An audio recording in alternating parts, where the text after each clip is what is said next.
In today's khutbah, I'd like to share with you some important lessons that I need reminding of, and you all, I believe, also do too, from what Allah describes in the story of Adam alayhi salam, particularly something that I want to share with you about Iblis today. Commonly, people assume that Allah Azza wa Jal created Adam alayhi salam, and then when He created him, He commanded the angels to do the sajda, and they all obeyed, and Iblis disobeyed. This is kind of the simple version of the story that many people are familiar with. But there are details in the Quran that are very important that are missing when you think of the story in this way. Allah Azza wa Jal first announces to all of the angels, and we understand that it includes at that time Iblis among them, in this announcement, Inni khaliqun basharan min teen. I am about to create a human being from dirt or from clay. So Allah has, when He's saying this, He has not made Adam yet. Adam alayhi salam has not been created yet, but the announcement has been made that Allah is about to do it. This is khaliqun basharan min teen. And then فَإِذَا, the word إِذَا in Arabic is used for describing something that is going to happen in the future. فَإِذَا سَوَّيْتُهُ وَنَفَخْتُ فِيهِ مِنْ رُوحِي. And when I'm done balancing him, and when I blow into him from my ruh, so it's none of this has happened yet, it's going to happen. Then He says, فَقَعُوا لَهُ سَجْدًا. Then fall into sajda before. Now, there's a discussion about lam that I had with a notable scholar many years ago, and I was surprised that a few months ago he agreed with what I said about this. And I'll talk about that in a little bit, but I want you to focus first on the first piece of this conversation. Allah has described that He is about to create our Father, and He has also described the process He's going to use to create us. He says, first of all, I'm going to make him from teen. Now let's pause here for a second. We're not the only creation on this earth made from teen. In fact, all of the animals and all of the species that exist on this planet also are made from teen. So that's the common element between us and the rest of the life that exists on this planet. All of the animals and all of the insects, all of it, that's from teen. Fine. But there's something additional about this creation that He's about to make, our Father, and by extension us, that is more than just teen. There's something more than just this animal presence, this animal existence. And by the way, we have something in common with animals. Animals seek food and shelter. We go to the grocery store seeking food. We go to the restaurant seeking food. We look for shelter too. In fact, those are the two primary things that drive us to get an education and get a job or start a business. At the end of the day, it boils down to food and shelter. What's in the fridge, and whether or not you're living in a home that has proper shelter. Are the electricity bills paid? Is the water running? What I'm trying to say is we're just way more advanced at getting food and shelter than animals, but at the end of the day, those are the same basic functions. And then they procreate. They have children. They continue the species, and that's what human beings do too. So in that sense, as far as the continuity of life, we're not that much different from the animal kingdom and from what any other species does. We build homes, a bird builds a nest. We go out and seek our rizq, and the birds go out and they seek their rizq. But then Allah adds, He's informing the angels, why is this creation from dirt different from all the other species that exist? فَإِذَا سَوَّيْتُهُ. When I make him balanced, taswiyah is actually to perfect and balance the craft of something. So for example, if somebody's designing, or welding metal, they kind of make sure that the metal is welded completely even, and they have tools to make sure that it's completely straight. That's called taswiyah. So Allah says that there's a level of balance and perfection that is going to be added to this creature that doesn't exist in other creatures. But in one sense, other species physically have way more balance than we do. Monkeys can hang on one arm. They have pretty good balance. Birds have amazing reflexes, right? So this is talking more than just our ability to stand up on 2 feet. Allah is telling us that human beings will have an ability to balance opposing things. They're going to have the ability, for example, to balance their individual needs with the needs of their family. They're going to balance their personal responsibilities with social responsibilities. They're going to balance their rights and their responsibilities. They're going to balance, our entire life is actually going to amount to balance. And in fact, today, now, there's a multi-million-dollar industry that teaches successful people, business people, executives, they attend these work-life balance seminars, right, to achieve balance. And Allah says that human beings have the potential, this human being will have the potential to live a life that is evened out, that's balanced. That's one of the great qualities of the human being that Allah describes that's going to make him amazing. So first he's made like every other animal, but then he's got this remarkable ability to balance things.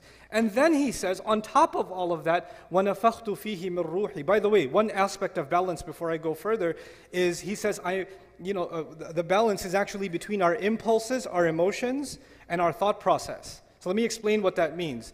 When a hungry dog sees something, it goes and it bites it. It doesn't think about the consequences. There's the emotion and then there's the action. That's it. But human beings, they can look at something and say, no, that's illegal. No, that's haram. No, their mind comes in at work. They think about the consequences. You're getting late for work. There's a red light, right? You have the ability to balance your emotion, your need, your desire to get to work early, but your need to abide by the law and stop at the red light. We're able to balance our thoughts and our emotions. Unlike other species, when they have an emotion, they have an impulse, they jump on it. They react. But we can think about the consequences. We can think about the long term. We can hold ourselves back. That's actually one of the great names of our intellect in the Quran is Al-Hijr and An-Nuha. These are words that are used to describe our intellect. And Al-Hijr means a boulder, a rock, because a rock is a barrier to moving forward. And An-Nuha is prevention, because our mind prevents us from doing stupid things. It gets in our way, and sometimes, I get overwhelmed with emotions and we make stupid decisions. Or we say things we shouldn't have said, or we do things we shouldn't have done because we weren't thinking at the time, because we let our emotions get out of balance, right? So Allah Azza wa Jalla here says, human beings will be made with this amazing ability of balance. Then He says, وَنَفَخْتُ فِيهِ مِن رُوحِي. And then on top of that, I will blow into him from my own ruh, meaning the ruh that Allah especially designed for this human being, this special spiritual connection, this special thing that will connect him, this human being, and Allah together in a unique way, in this unique, powerful way. That's what's going to be inside him. So this ruh is inside him, unlike other animals and other species. There's a special kind of thing, a special kind of light inside this human being. So he's made up of these three things. He's made up of dirt, and he's made up of this balance, and he's made up of this ruh. Three components Allah described in this ayah, and He let the angels know these are the three parts that will make this human being amazing. And when these three things come together, then فَقَعُوا لَهُ سَاجِدِينَ, then fall into sajda. So when you study sajda in the Quran, you learn something. If you just scan the entire Quran and look at where Allah talks about sajda. Allah talks about sajda when something incredible happens. Allah talks about sajda when a miracle happens. When the sorcerers, the magicians, saw the staff of Musa turn into a snake, a giant snake, and eat whatever ma ya'fikun, whatever they had made up, they couldn't help themselves. They fell into sajda. When Christian people came to visit Rasulullah sallallahu alaihi wasallam, and they heard the Quran, تَرَى أَعْيُنَهُمْ تَفِيضُ مِنَ الدَّمْعِ, you're going to see their eyes start rolling with tears. يَخِرُّونَ لِلْأَذْقَانِ سُجَّدًا, they fall on their faces in sajda because they're so overwhelmed by the miracle of the Quran. There's even an incident in the seerah of the Prophet ﷺ where when the ayah, the kuffar were listening. The kuffar, they don't even believe in the Quran. They were listening.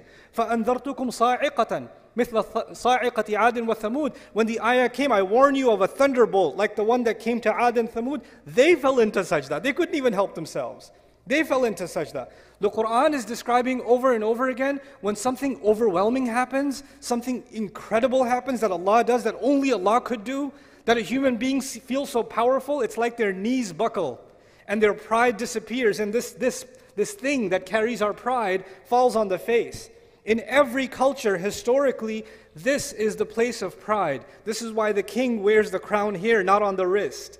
Nowadays, the status symbol is an expensive watch or something, that's on the wrist, right? But historically, what is the show of pride in every culture is what goes on the head, right? The turban goes on the head, the crown goes on the head, This is the show of where you stand. There are countries in the world today where they have certain kinds of headgear. Only the locals can wear that. If you wear that, you get in trouble.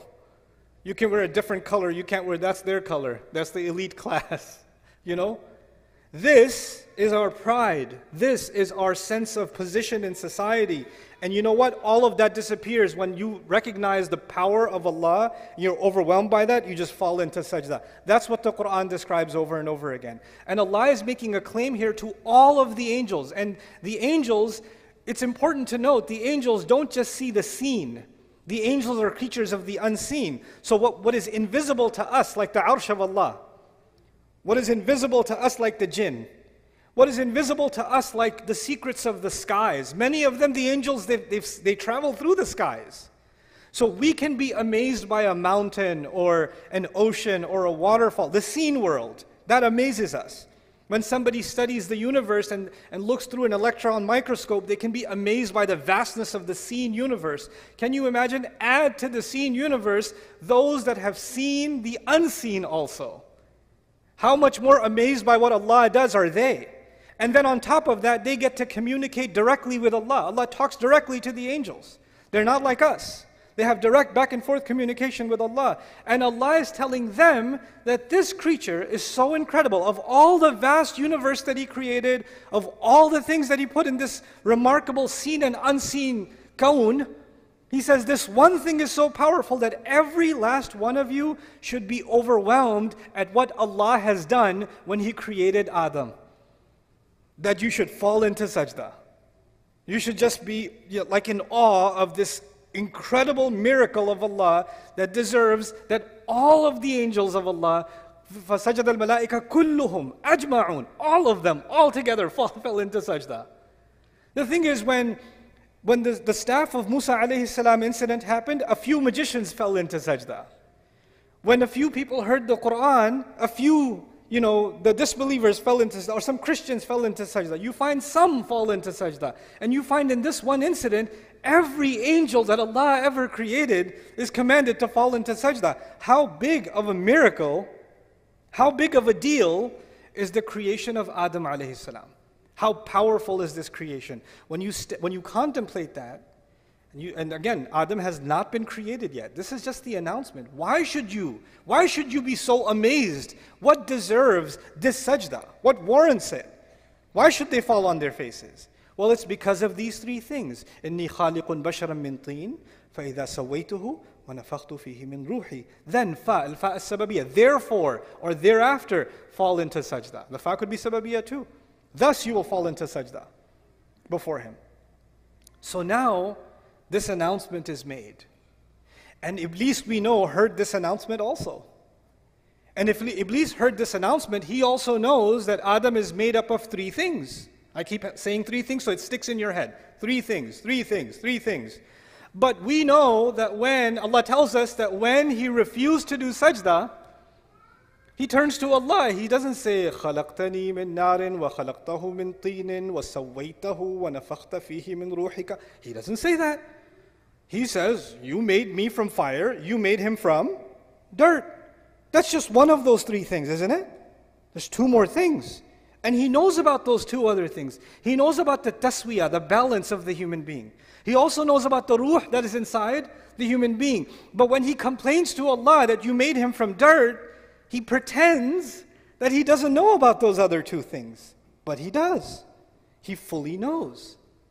This is a really important thing that I want to highlight in these brief moments in this khutbah. There's hundreds of lessons in the story of Adam alayhi salam, but I hope I can do some justice to this one lesson that I want you to take today. And that is that when he denies these other two things, he knows that if he acknowledges those two things, then he has to acknowledge how incredible the human being actually is. But if he only acknowledges the dirt, if he only acknowledges the mud, then what's the difference between Adam and a horse? What's the difference between Adam and a cow and a monkey? They eat, he eats. They get shelter, they get shelter. They have kids, he has kids. He's just an evolved animal. That's all. Okay, so he can stand on his 2 feet. Big deal. What's the big deal? He's just an evolved species. There's nothing more to him. There's nothing more to him. So he deliberately denies two components of our existence out of the three. Two of them, he denies them, and if he accepts them, then he has to accept the supremacy of what Allah has made, the remarkable thing Allah has made. Now, he hates humanity. He blames Allah for giving us this position. And he swore that he wants to not only see Adam alayhi salam fail, because if you hate Adam, then you got Adam expelled from Jannah, you should be like, I'm good now, I got my revenge, feel better. Nah, he doesn't feel better. He's like, now I'm going to get his kids, and now I'm going to get his family, and now I'm going to get their kids, and their kids. And he keeps ruining human beings time and time and time and time again, and the rage of his fury doesn't go away. He doesn't feel any better after getting revenge or destroying. He doesn't feel any better. So the thing is, how does he destroy human beings? He does many things to destroy us, but one of the most important things he does, which is actually, now I get to talk about the topic of my khutbah today. One of the things that we learn from this passage and these ayat of the Quran is that Iblis did not want the human being to be acknowledged as something worthy. And his greatest success, one of his greatest successes, if he can convince you and me that in fact you're not worthy. Self-worth, valuing yourself, respecting yourself as a human being is actually one of the great crises in the world today. People in the sociology, world of sociology, people in the world of psychology, people in families across the world are facing a crisis of people who don't see any worth in themselves. Oh, I used to have a job, but I'm retired now. Nobody cares about my opinion. I'm worthless. I just sit home all day. My son has a job. My daughters are gone away to college, and I'm just useless here. I'm just a burden on everyone. There's an old man sitting in his home thinking he's completely worthless. All I can do is just go to the masjid and come back, but I live with this worthlessness inside me. It's just better if I just die. These are the thoughts he has inside his. He doesn't say it. Sometimes he even says it. He lives with this worthlessness. A young man lives with worthlessness. He says, my brother graduated, my cousin got a job, everybody else is doing better, this one already got married, look at me, I've got nothing. I didn't accomplish any of those things. Oh, I wasted so many years. I should have done this, I should have done that. Everybody tells me I'm a loser, I must be a loser. What does Iblis want to do? He wants to get people to say things around you in your life. They'll say things to you that make you feel worthless. They don't even realize they're doing it. They don't even realize it. But they're having this effect on you when you start thinking, yeah, maybe I am worthless. Maybe I'm not that big of a deal. I'm a nobody. I'm a nobody. And you know what that does? Once you develop low self-esteem, you don't value yourself, then you're always thinking the only way I will be valued is if somebody else values me. If somebody else approves, then I have value. So I'm gonna take a picture of myself. I'm gonna make sure I change all the filters enough times, and then I'm gonna post it online, and I'm gonna wait for somebody to do this, or somebody to put one of these, or at least a mashallah or something. Give me something, because if somebody gives me, I have some value. Okay, now what do I gotta do? I need more value, because I'm worthless again. I haven't posted in 2 days. I need to get back on. I need to feel valued again. When you don't have enough value for yourself, you're always looking for value from where? Somewhere else. Someone else. Always looking for somebody else's approval. Always looking for somebody else's compliment. You didn't say anything. You didn't do, so what do you think? What do you think I should do? What do you think of this? What do you think of that? Constantly asking for somebody else's opinion. Because without it, you're worthless. And then you become afraid. When you have low self-esteem, then you can't deal with any of your rights. Like, people can walk all over you, they can humiliate you, and in your head you're like, yeah, I deserve it. I'm scum anyway. I mean, I deserve even worse. And then what's even better is Iblis comes to those in your life sometimes and he says, hey, say this to him. Say, you know what? I know I treat you like a dog, but you deserve worse than that. So you should be happy that I even treat you this much. Okay, you're lucky to even get this much treatment. And you hear that enough times, and what happens? You start internalizing it. Because human beings, even if you reject something at first, if you hear it enough times, you start getting influenced by that. You start seeing yourself that way. You start developing a hatred not just for others, but also for yourself. And then this rage inside you is always like, my opinion doesn't matter. Everybody else's opinion matters. My voice is no good. Everybody else's voice is better. My presence is a burden. I have nothing to offer anyone. When you start developing this is a great victory of shaitan, because shaitan says, that's what I was saying, man. That's exactly what I was saying. Just dirt. Look at him. What balance, what ruh. And what does Allah do? Before you and I even came on this earth, because of what our father was given, which we have been given, the creation of our bodies, then on top of that the taswiyah, and on top of that the ruh. He gave us an honor above all of Allah's creation, and all of Allah's creation see us as a miracle of Allah, worthy of all the angels falling into sajda, in awe of what Allah has done, in amazement at what Allah has done. So now the angels in the heavens are impressed with you, and you're not impressed with yourself. You think you're worthless. Allah says in the Quran, وَلَقَدْ كَرَّمْنَا بَنِي آدَمَ. We honored the children of Adam. We honored the children of Adam. You know what this ayah teaches me? It teaches me I don't have to look for validation from anybody else. I can look for, did I do a good job or not? I should check. Did the food come out? You shouldn't take this lesson and say, you know what? I don't need anybody else's opinion. Now, I'm going to go home and pour all the salt into the food and then cook it and say, how does it taste? Well, I don't care about your opinion because Allah has honored me. That's not what I'm saying. That's not what I'm saying at all. We do need to get correction from each other. And by the way, when you value yourself, then being criticized is not humiliation. When you truly honor yourself, when you truly realize your worthiness, then you realize that if someone is criticizing me and saying, hey, you said this incorrectly, or you need to improve this, or this could be better, then they're doing me a favor to help me improve. I don't feel like I'm being insulted, because when you have really low self-worth, then criticism feels like you're being pushed even lower down. But that feeling goes away once you have value for yourself. Once you recognize Allah has given me value. Then you start seeing correction or criticism as an opportunity to grow. It's not humiliating anymore. But this is one side of the equation, that we value ourselves. But Iblis, he's got multiple tactics. And I talked about balance in the beginning. One of the things Allah gave us is balance. Nowadays, because people are no longer, the majority of the world is no longer interested in educating itself through books or reading or long study. In fact, if a video is more than 30 seconds, move on. And then they say, you know what they call that? I've been doing a lot of research. No, you haven't. You've been swiping TikTok.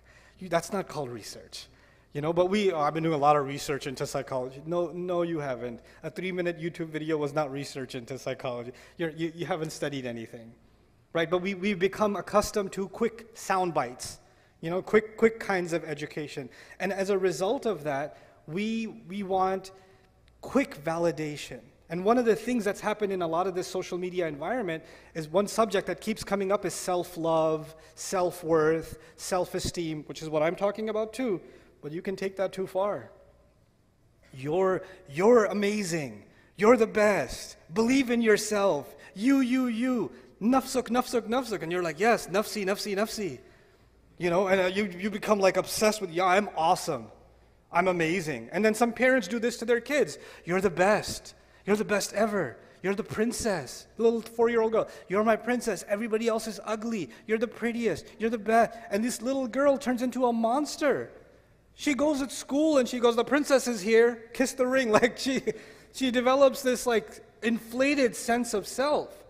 Our worthiness before Allah is something that should make us humble. Allah gave me such a high position. I better put that to work. I want to give you this by analogy. Imagine somebody gave you didn't believe in yourself.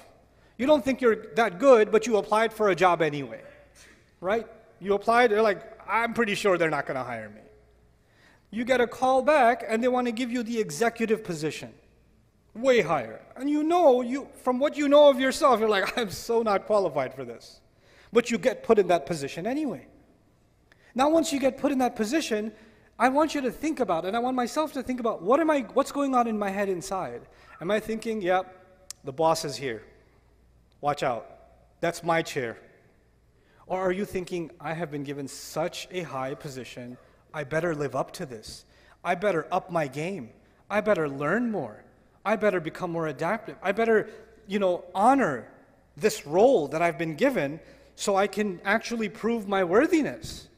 So the honor was given to you first, even before you got a chance to prove yourself. The healthy attitude would be, I need to live up to this. Like it or not, now I'm here, I better step up. You understand? On the flip side is someone who gets that position without having earned it, and then says, you know what else is there to do? I already got this position. Now I can look down at everybody else who doesn't have this position. Fake it till you make it, right? That's not how this works. This is actually the reality of arrogance. So on the one hand, we value ourselves, but what we actually are supposed to value is the potential that Allah gave us. We're supposed to value the ability to make the effort that Allah gave us, not the things that Allah gave us. The things that Allah gave us, He can give to anybody else. And these things will come and they will go. But the only thing of value before Allah is, and before ourselves should actually be just our efforts. وَأَلَّيْسَ لِلْإِنسَانِ إِلَّا مَا سَعَى. Human beings will have nothing of worth on Judgment Day except the efforts that they made. That's it. That's all that's going to matter. So what's this balance between confidence and humility that has to be struck? Because too much self-worth will turn into arrogance.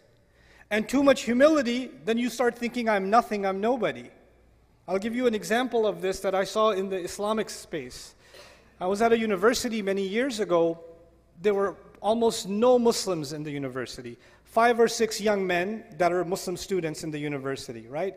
And there's no masjid for like 100 miles. So they've got to make Jumu'ah by themselves, these 5 young guys, right?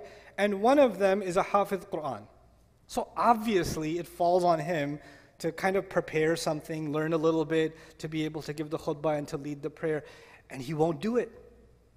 He won't do it. And then you go to him and say, hey, why won't you give the khutbah? Akhi, I am nothing. I'm just a faqir. I know my worthlessness before Allah. How can I stand on the minbar of Rasulullah sallallahu alayhi wasallam? Because I know that I'm not even worth the dirt of the feet of the ulama that are here. And he starts giving you this whole humility talk about how, no, I'm nothing, I'm worthless, I'm useless. And I tell him, I know you're useless, but still, the thing is, if you don't do it, this guy is going to lead the prayer in English. He's going to say, oh, God is great. And then he's going to, that's what he's going to. So you know what? You kind of have to step up, bro. You got to step up. You've been put in a certain position. This is not about arrogance. You're confusing the need for confidence with arrogance. This is a time to show confidence. But too much confidence, now if you imagine he starts giving the khutbah, but then there's somebody else that comes along and says, hey, this week we have a scholar. Oh, why is he taking my spot? I like my spot. Why you got to take my spot for? Can't you give him like Saturday khutbah or something? I don't know. Is there an alternative? Because I'm kind of used to having the main stage, right? So now there's arrogance. So there's this balance between confidence and humility that has to be struck. And that's what Allah Azza wa Jal defined as one of the most amazing qualities that human beings have, that Allah gave inside of us. There's this spiritual and there's this material.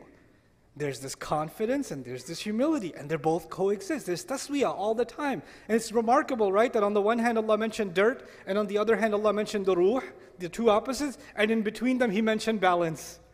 فَإِذَا سَوَيْتُهُ وَنَفَخْتُ فِيهِ مِنْ رُوحِي. SubhanAllah. Like our entire life is supposed to be a struggle to find that balance, to find that real worth in ourselves. So we're not looking for it in other people, we're not looking for it in things, we're not looking for it in posts or engagement or followers. We're not looking for worth in the clothes we're wearing. We're looking for worth in what we give to Allah Azza wa Jalla. And if you're an old gentleman or you're retired and you feel like you have nothing to offer the world, stop thinking this way. Every one of us will be a learner until the day we die. There's no age where you should stop learning. And the more you're learning, the more you're enriching yourself. And the more you enrich yourself, naturally the world around you gets enriched. There's more wisdom you can offer. There's more you can give. Somebody, and this is the last thing I'll share with you, a gentleman who passed away recently that I knew about, an elderly gentleman who had retired many years ago, and he was just living at home, and he spent his entire day just studying and learning and studying and learning. And when he passed away, his children, because he hadn't had a job, so if you look at it from a material point of view, he was kind of a financial burden on the family, trips to the hospital all the time, and what are we going to do with him? Who's going to take care of him?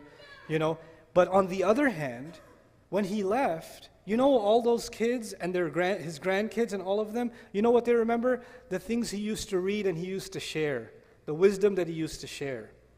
And that those little bits of wisdom, you don't know, they might change that grandson's life.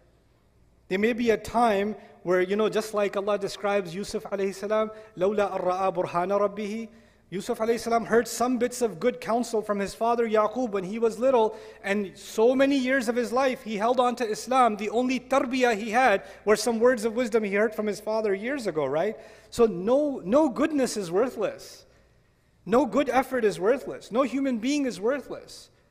Find value in yourself that Allah has already given you. May Allah Azza wa Jal allow us to value ourselves, see our worth, and not allow shaitan to make me and you see ourselves as someone worthless or unworthy or someone who should be stepped on or should be punished. We should stop doing that self-hatred, and may Allah allow that self-value never to turn into arrogance. Barakallahu li wa lakum fil Qur'an al-Hakim wa nafa'ani wa iyyakum bil ayati wa dhikr al-Hakim.